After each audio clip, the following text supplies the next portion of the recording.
बच्चों, let's see this question. The logical equivalent proposition of P conditional Q. मुझे check करना है बच्चों, इसके इक्विवेलेंट कौन सी है. Option number A, option number B और ऑप्शन नंबर ये रखा है, और मुझे चेक करना है कि इसके इक्विवेलेंट कौन सी है. तो चलते हैं सॉल्यूशन पे. सॉल्यूशन पे. अच्छा, सॉल्यूशन पे चलने के पहले मैं समझता हूँ कि कंसेप्ट कि दो स्टेटमेंट,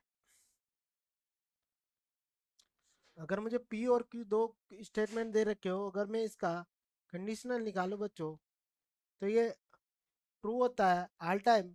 फॉल्स एक ही कंडीशन में होगा बच्चों, जब आगे वाला ट्रू हो और पीछे वाला फॉल्स हो. इस कंडीशन में तो ये फॉल्स होता है और सारी कंडीशन में ट्रू होता है.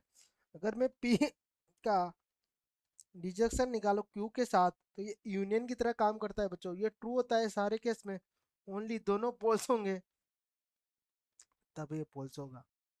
ठीक है बच्चों. ऐसे अगर मैं दो स्टेटमेंट का की बात करूं, तो ये बच्चों फॉल्स ही होता है सारे केस में. सिर्फ दोनों अगर ट्रू हो तो ये ट्रू हो जाता है बच्चों. ठीक है. अब मैं चलता हूँ अपनी ट्रू टेबल पे. ये हो गया पी स्टेटमेंट, ये हो गया क्यू स्टेटमेंट बच्चों. और मुझे क्या निकालना है, पी क्यू.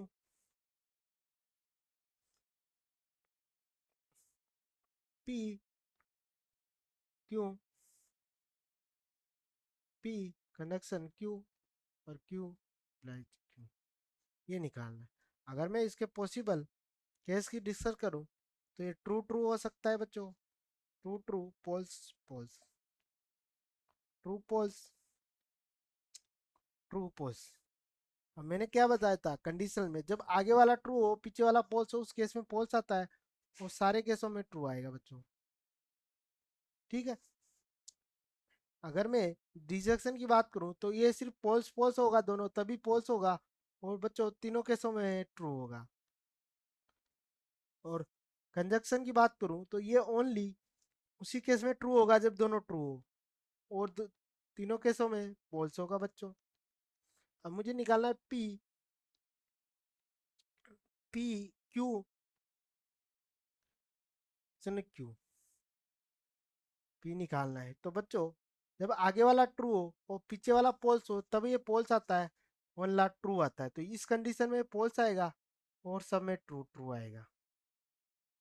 ठीक है. और मुझे ऑप्शन नंबर ए की तरफ चलो बच्चों. ऑप्शन नंबर ए में मेरे को निकालना है कि पी क्यू का नियन क्यू लाइक पी के साथ. जब बच्चों मैं इन दोनों का डिंजेक्शन निकालूं, इसका इसका और इसका, तो ये मैंने क्या बताया, ये दोनों पोल्स होंगे तभी पोल्स होंगे. और यहाँ यहाँ आ जाएगा बच्चों ट्रू ट्रू ट्रू ट्रू. ये भी ट्रू ट्रू. तो यहाँ से मैं देख सकता हूँ, तो ये वाला कॉलम है वो इसके इक्वल नहीं है बच्चों. तो मेरा पहला ऑप्शन तो इनकरेक्ट हो जाएगा. ऑप्शन नंबर बी की बात करूँ बच्चों, तो मुझे ऑप्शन नंबर बी में, ये तो हो गया बच्चों मेरा ऑप्शन नंबर ए का. ऑप्शन नंबर बी की बात करूँ यहाँ, तो बी में मेरे को निकालना है पी का ए कंडीशनल, पी का क्यू. दोनों में मुझे कंडीशन सेम है. अगर मैं यहाँ बात करूँ, तो पी ये हो गया बच्चों, ये, और इसका ही मेरे को ये निकालना है. तो आगे वाला पोल्स हो तभी ट्रू हो गए, तो ये सारी कंडीशन में सेम होएगा. अगर मैं यहाँ बात करूँ इसका निकालूंगा, तो ये क्या आएगा, ये अगर इसको मैं सोल्व करूंगा, तो ये क्या है, true true true true true true true F. और ये वापस इसको लिखूंगा तो ट्रू. अब इसका कंडीशन निकालूंगा, तो उसी केस में फॉल्स आएगा जब आगे वाला, पर आगे वाले दोनों ट्रू होंगे तब भी ट्रू आएगा. ट्रू ट्रू और ट्रू, तो इस केस में भी ये ट्रू ट्रू आएगा. तो ऑप्शन नंबर बी भी मेरा इनकरेक्ट हो जाएगा. ऑप्शन नंबर सी की बात करूं मैं, यहाँ से बी भी इनकरेक्ट हो गया बच्चों. ऑप्शन नंबर सी की बात करूं कि पी, पी का सन क्यू के साथ, फिर उसका पी क्यू, मतलब इन दोनों का मुझे इन दोनों का बच्चों मुझे डिजंक्शन निकालना है। तो ये इसी एक ही केस में पोल्स आता है जब दोनों पोल्स हो। तो यहाँ से अगर मैं देखूँ तो ट्रू ट्रू ट्रू, और इस वाले केस में क्या आएगा बच्चों, पोल्स। मैं यहाँ से देखूँ तो ये भी इसके इक्वल नहीं है, तो ये केस भी कैंसिल हो जाएगा मेरा। डी में चलूँ, डी है पी का क्यू का रिजेक्शन क्यू इम्प्लाई पी।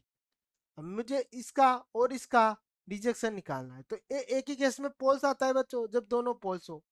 तो यहाँ से देखूँ तो ट्रू ट्रू, तो ये तो आएगा ट्रू बच्चों। ट्रू और पोल्स क्या आएगा बच्चों, पोल्स। यहाँ भी बच्चों मैं देखूँ तो ट्रू ट्रू ट्रू, ये वो क्या आ गया ट्रू। तो मैं यहाँ से देखूंगा जो ऑप्शन नंबर डी है मेरा इस क्वेश्चन का करेक्ट आंसर हो जाएगा। I hope you understood very well, best of luck.